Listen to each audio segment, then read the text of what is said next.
फिर हुआ straight of Hormuz बंद। अमेरिका पर जंगबंदी की खिलाफ वर्जी का इल्जाम लगाया गया है। हॉर्मुज को लेकर आईआरजीसी का बड़ा ऐलान।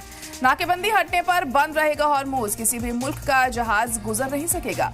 आईआरजीसी ने ऐलान किया है कि हॉर्मुज पूरी तरह बंद रहेगा। बयान के मुताबिक अमेरिका की बहरिया नाकेबंदी हटने तक कोई जहाज किसी भी मुल्क का हो गुजरेगा नहीं। ये रूट दुनिया के करीब 20% तेल तिजारत के लिए अहम है, जिससे ग्लोबल सप्लाई और कीमतों पर बड़ा असर पड़ रहा है। तो स्ट्रेट ऑफ हॉर्मुज को एक बार फिर बंद कर दिया गया है। अमेरिका पर इल्जाम है कि उसने नियमों की खिलाफ वर्जी की है और उसी के चलते अब ईरान ने एक बार फिर ये बड़ा फैसला लिया है और स्ट्रेट ऑफ हॉर्मुज को बंद कर दिया है। आईआरजीसी का बड़ा ऐलान सामने आया। नाकेबंदी हटने तक बंद रहेगा हॉर्मुज, किसी भी मुल्क का जहाज गुजर नहीं सकेगा।